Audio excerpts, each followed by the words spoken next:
Usually, Jamaat Tabligh or some Dawah people, kind people come by and they mention the ayah and give you a fast translation and move on to another subject. But I want you to notice something about this ayah. I want you to think about the words of Allah subhanahu wa ta'ala, and there's never a mistake in the Quran, true or false. So the Quran cannot be misunderstood to say, oh, well, maybe it does, maybe like this, maybe it could be another Quran. No. The order that I read it in, I want you to pay attention. تَأْمَرُونَ بِالْمَعْرُوفِ وَنَهْيُونَ عَنِ الْمُنكَرِ وَتُؤْمِنُونَ بِاللَّهِ. This is the order, the juxtaposition of the command. Command of Allah subhanahu wa ta'ala. Do you want to be of those people who are the higher ummah, the best of nations? And you know that's what the Muslims are. Allah says this. Because why? You call to al-ma'ruf, you forbid al-munkar. What means that? In every other position in Quran, when we find something, الَّذِينَ آمَنُوا وَعَمِلُوا الصَّالِحَاتِ. Yes or no? Always this way. Iman is first, yes or no? Iman is first? Yes. Niyyah. The niyyah for Allah, yes or no? Is it hadith? It says, the niyyah. Yes or no? It's first. The niyyah. This is also the very first hadith in the second Bukhari. Kitab al-Iman. About the niyyah. Everybody will have what they had, the intention for that. Intention, the niyyah. But look at the ayah. Look at the ayah. This ayah has two things before the belief in Allah. Yes or no? Look.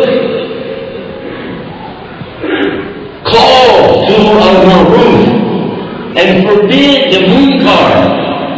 Unbelief in Allah. So we asked the shuyukh, the scholars of Islam, we said, hey, look. How come these two actions are in front of the belief in Allah? They said, you don't understand. This is not just actions. This is something based on the Iman in Allah to start with from the beginning. Because you don't understand what's Ma'ruf and Munkar. In this ayah, Ma'ruf and Munkar is not just good and bad.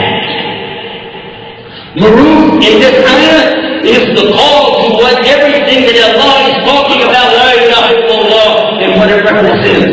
Right and righteous. And munkar in this ayah is what takes people away from La ilaha illallah and what is right and righteous. And he said to us, and if you're not willing to do those two things, how do you say you believe in Allah? How do you say you believe in Allah? Will Allah ask us about this on the day of judgment, yes or no? I can't hear you. You don't have a microphone, I do. Will Allah ask us about this? Yes. That's what I thought. The Prophet Muhammad sallallahu alayhi wa sallam, he said what translates to the English. He said, by the one who holds my ruh, my soul, nafs, in his hand, he's talking about Allah. He's swearing by Allah. And he's talking about what's going to happen. If we stop calling to Ma'ruf and stop forbidding the munkar, if we allow this to continue, what will happen? Allah will send against you such a destruction. And when you raise your hands and make dua, Allah will not answer your dua. Are we seeing it now? Have we been watching this? Since 1922, have we been watching? And we know Muslims are making dua, asking, petitioning, pleading, Allah, Allah, Allah. And what have we got to show for it? Do you blame Allah? Or do you blame us? Do we follow real Islam? Or do we follow Islam? And you know what that means. I want to share with you the text here one night before I walk away. There's an ayah in the Quran that very often people tell us, and it's a good meaning, but it's not really the definite and the definitive answer for the meaning of the ayah.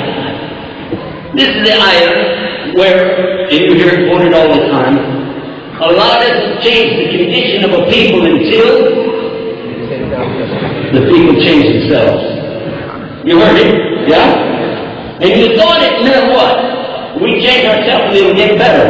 That's what you thought, right? But that's not where it comes. You know where it comes from? This ayah comes from when Adam and Hawa and Iblis were all being kicked out of the Jannah. When Adam and Eve were being thrown out of paradise because all of them had disobeyed the law. And look what it says. Allah doesn't change the condition of the people till the people change themselves. All of us were born on the picture of Islam, yes or no? And that's the best condition, isn't it? And Allah doesn't change that condition until you start making conscious decisions to get away from the picture of Islam, yes or no?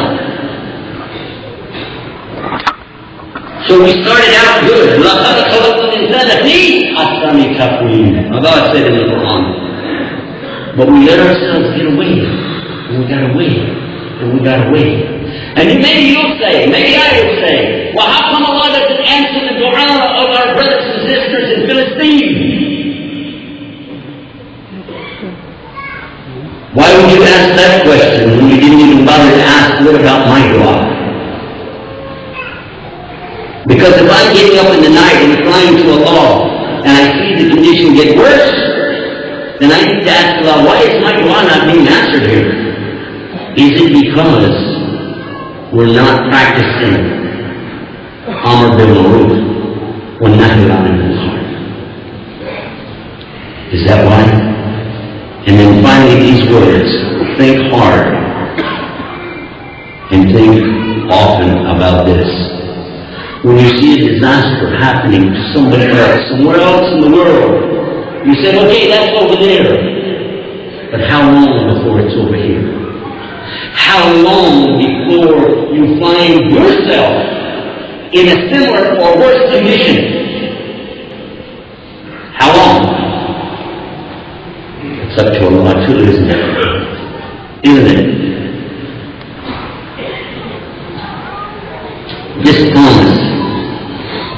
This promise came from our Prophet ﷺ, that if we don't stand up for what is right and what is righteous, then Allah will bring against all of us such destruction. And when we raise our hands and we say, Allah, Ya Allah, and He won't answer our supplications.